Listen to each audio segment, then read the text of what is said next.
Hey everyone, so here is our new lesson 7.10, Quadratics with Imaginary Numbers. So you guys should have watched the previous video on the introduction of imaginary numbers, so you should have a good sense of what they are.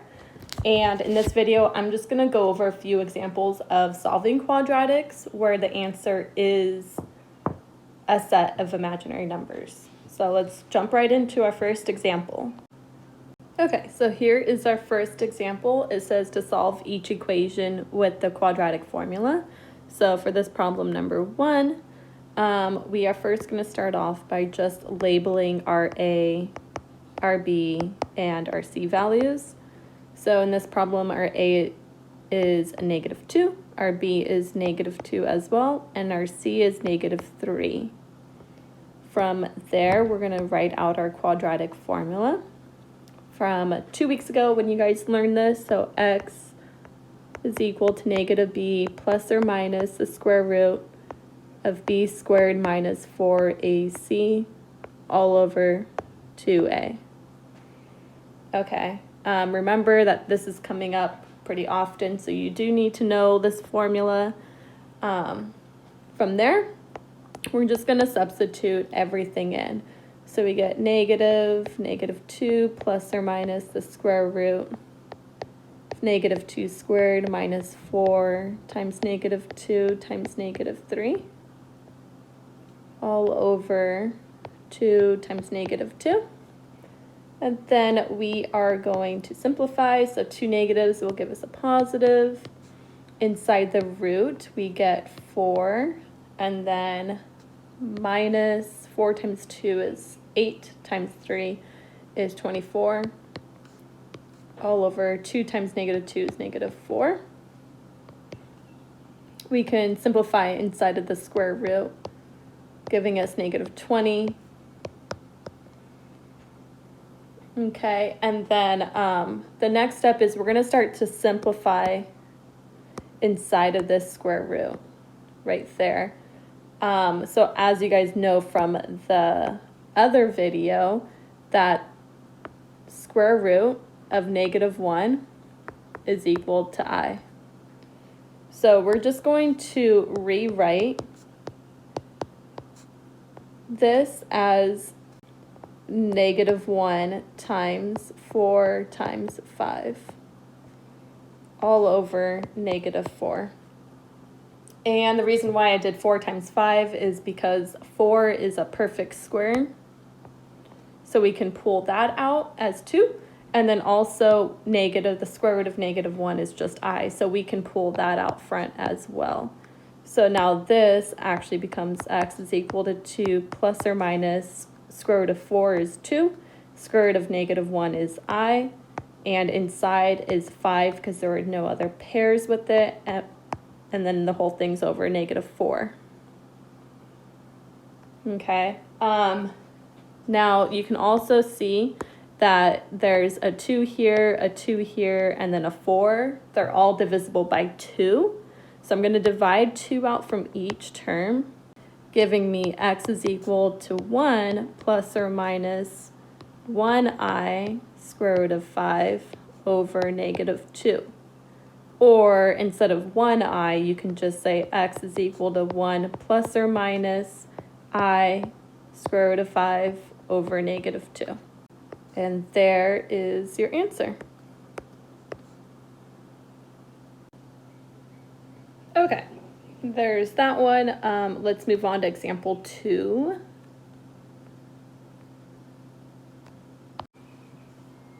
Okay. Same instructions as the previous problem. Solve each equation with the quadratic formula. Our quadratic set equal to 0, so we can just go straight into finding our A, our B, and our C values. So A in this problem is 1, B is -2, and then C is +2. Okay, and then we're going to write out the quadratic formula. So just like the previous problem, it's x is equal to -b plus or minus the square root of b squared minus 4ac all over 2 times a.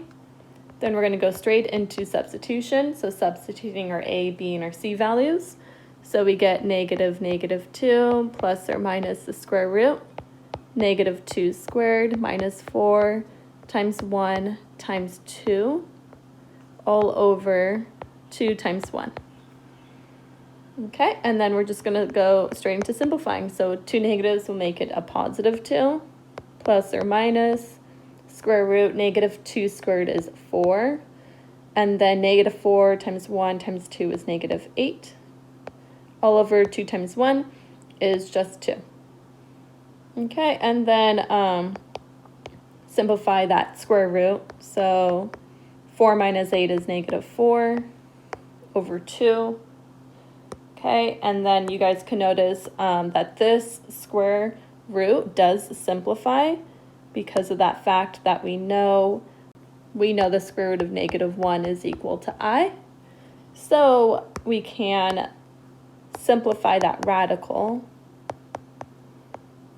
to saying 4 times -1 over 2, because we know that the square root of 4 is just 2, and we know that the square root of -1 is I. So I can pull both of those values out front, giving me x is equal to 2 plus or minus 2i over 2.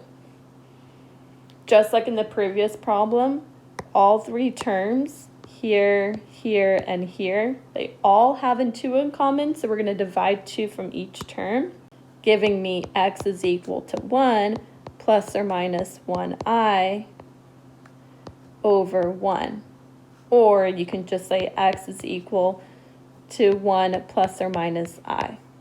Also note that our variable is n. It's not x like we're used to with the quadratic formula. So actually n is equal to 1 plus or minus I. So just keep that in mind. Okay, moving on to our last example.